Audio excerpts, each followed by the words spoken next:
In this video, we will study about the difference between Lok Adalat and Permanent Lok Adalat. लोक अदालत को section 19 से section 22 तक में उसके सारे प्रोविजंस दिए हुए हैं, जिसमें सेक्शन 19 में लोक अदालत की इस्टेब्लिशमेंट की बात हुई है और सेक्शन 22 में पावर ऑफ बोथ लोक अदालत और परमानेंट लोक अदालत की बात की हुई है। सेक्शन 22A से 22E तक परमानेंट लोक अदालत के सारे प्रोविजंस दिए हुए हैं, जिसमें उसकी jurisdiction, cognizance of cases, award की फाइनलिटी, प्रोसीजर, वो सारी चीज़ें उस प्रोविज़न में दिए हुए हैं।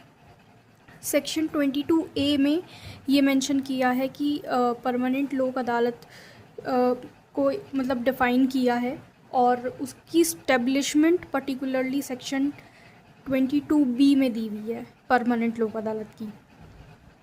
नेक्स्ट पॉइंट ऑफ डिफरेंस ये है कि लोक अदालत एक टेम्पररी बॉडी है जो कि एक दिन के लिए भी हो सकती है, वीकली भी हो सकती है, पर परमानेंट लोक अदालत एक कंटिन्यूअस बॉडी है जो लीगल सर्विसेज अथॉरिटी एक्ट के अंदर बनी है। और परमानेंट लोक अदालत पर्टिकुलरली 2002 के अमेंडमेंट के बाद लीगल सर्विसेज एक्ट के अंदर इसको इंसर्ट किया गया था।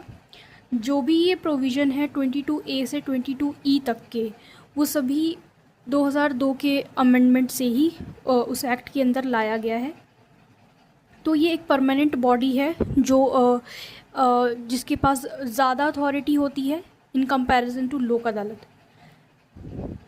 अब लोक अदालत में अगर सेटलमेंट नहीं हो पाता है, सेटलमेंट का प्रोसेस लोक अदालत में एक कंसिलिएशन जैसा ही होता है, जिसमें जो भी अथॉरिटी होती है या जजेस होते हैं वो एक कंसिलिएटर की तरह काम करते हैं और वो कोशिश करते हैं कि दोनों पार्टी का जो भी डिस्प्यूट है उसको एमिकेबली सेटल किया जा सके। पर अगर इन केस उनके बीच में सेटलमेंट नहीं करवा सकते या नहीं हो पाती है, तो सेटलमेंट नहीं होने की वजह से कोई अवार्ड पास नहीं हो सकता। तो लोक अदालत के केस में जो भी अथॉरिटी होती है उनके पास अवार्ड पास करने की पावर नहीं है। उस केस में वो सिर्फ इतना ही कर सकते हैं कि सेटलमेंट नहीं होने की वजह से वो उनको पार्टीज़ को कोर्ट में रेफ़र कर सकते हैं दोबारा, जहाँ से उनके केस को वापस लोक अदालत में रेफ़र किया गया था। पर परमानेंट लोक अदालत के केस में अगर सेटलमेंट नहीं हो पाता है तो भी जो कंसिलिएटर है वो अवार्ड पास कर सकते हैं और उस अवार्ड की जो नेचर होता है उस अवार्ड का वो फाइनल और बाइंडिंग होता है बोथ द पार्टीज़ पे, और वो एक सिविल कोर्ट की डिक्री के बराबर ही होता है। नेक्स्ट, लोक अदालत का जो पूरा प्रोसीडिंग है वो एक कंसिलिएशन के ही जैसा होता है और उनके पास सिर्फ कंसिलिएशन तक की ही पावर है, उनके पास एडजुडिकेशन की पावर नहीं होती है। पर परमानेंट लोक अदालत में कंसिलिएशन के साथ साथ एडजुडिकेशन की भी पावर होती है। वो कैसे? जब कंसिलिएशन के थ्रू अगर सेटलमेंट नहीं करवाया जा सकता है तब परमानेंट लोक अदालत को एडजुडिकेशन करना पड़ता है, यानी कि वो कोई सेटलमेंट नहीं होने के बाद भी वो कोई भी डिसीजन पास कर सकती है। पर लोक अदालत के पास ये पावर नहीं है कि वो सेटलमेंट नहीं होने के बाद भी कोई डिसीजन पास कर दे। फिफ्थ पॉइंट है कि सब्जेक्ट मैटर ऑफ केसेस जो लोक अदालत में जाते हैं वो ज़्यादातर सिविल मैटर्स जैसे मैट्रिमोनियल मैटर हो गए और कोई अदर कोई डिस्प्यूट हो गया, इलेक्ट्रिसिटी बिल से रिलेटेड कोई डिस्प्यूट हो गया, तो ऐसे सिविल और क्रिमिनल मैटर्स ऐसे जो कि कंपाउंडेबल नेचर के हैं, जिसमें हम पैसे दे करके या कंपनसेशन दे करके मैटर को सेटल कर सकते हैं, तो मनी टर्म्स में मैटर सेटल हो सकता है। ऐसे कंपाउंडेबल क्रिमिनल केसेस ही लोक अदालत में जा सकते हैं। इवन बोथ में परमानेंट लोक अदालत में भी ऐसे ही क्रिमिनल मैटर्स जा सकते हैं। ज़्यादा सीरियस या फिर मर्डर या कोई थेफ्ट का क्राइम जो बहुत सीरियस नेचर का है, रॉबरी, डकैती, ऐसे मैटर्स दोनों ही अदालत में नहीं जा सकते हैं। वहीं परमानेंट लोक अदालत में पर्टिकुलरली इस परमानेंट लोक अदालत को इसलिए बनाया गया था ताकि वो पब्लिक यूटिलिटी सर्विसेज के मैटर्स को डील कर अब ये पब्लिक यूटिलिटी सर्विसेज के मैटर क्या होते हैं, इसे पर्टिकुलरली सेक्शन नंबर 22A के सब क्लॉज बी में डिफ़ाइन किया हुआ है और उसमें कुछ 6 कैटेगरीज लिखी हुई हैं जो पब्लिक यूटिलिटी सर्विसेज होती हैं, जैसे transportation of air, water, soil और वाटर सप्लाई, या फिर इंश्योरेंस पॉलिसी।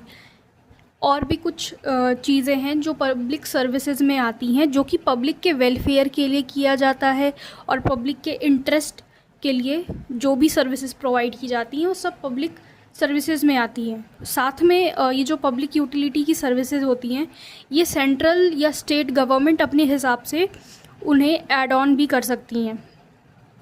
6th पॉइंट है, लोक अदालत का कोई भी ऐसा मॉनेटरी लिमिट नहीं होता कि वो अप टू कितने मॉनेटरी लिमिट के केस को वो डील कर सकते, कोई पेक्यूनरी लिमिट नहीं होती। पर परमानेंट लोक अदालत के केस में स्पेसिफिकली सेक्शन नंबर 2C में लिखा है कि जो परमानेंट लोक अदालत है वो सिर्फ वैसे ही केस लेगी जहाँ पे प्रॉपर्टी का जो वैल्यू है वो 10 लाख तक का है। ये स्पेसिफिकली वहाँ प्रोविज़न में लिखा हुआ है, पर लोक अदालत के केस में हमें ऐसा कोई स्टैट्यूटरी प्रोविज़न नहीं मिलता है जो उसकी मॉनेटरी लिमिट को सेट करे। 7th पॉइंट ये है कि एक बार अगर अवार्ड पास हो जाता है लोक अदालत के केस में तो वो अपील में नहीं जा सकता, ना ही हम उसका कोई जुडिशियल रिव्यू कर सकते हैं, क्योंकि जो भी अवार्ड पास किया जाता है वो दोनों ही पार्टीज़ के कंसेंट के थ्रू पास किया जाता है। दोनों ही पार्टीज़ से सलाह मशवरा करके उस अवार्ड को पास किया जाता है, इसीलिए उसको हम अपील में या रिविज़न में नहीं लेके जा सकते। लेकिन परमानेंट लोक अदालत के केस में हम उसे जुडिशियल रिव्यू उसका हो सकता है under article 226 and 227 high court के रिट ज्यूरिडिक्शन के थ्रू, क्योंकि यहाँ पे अगर सेटलमेंट नहीं भी हो पाता है तब भी वहाँ पे लोक अदालत एडजुडिकेशन के थ्रू अपना डिसीजन पास कर देती है, चाहे पार्टी का के बीच में सेटलमेंट हो या ना हो। इसीलिए उस डिसीजन का जुडिशियल रिव्यू किया जा सकता है। 8th पॉइंट है,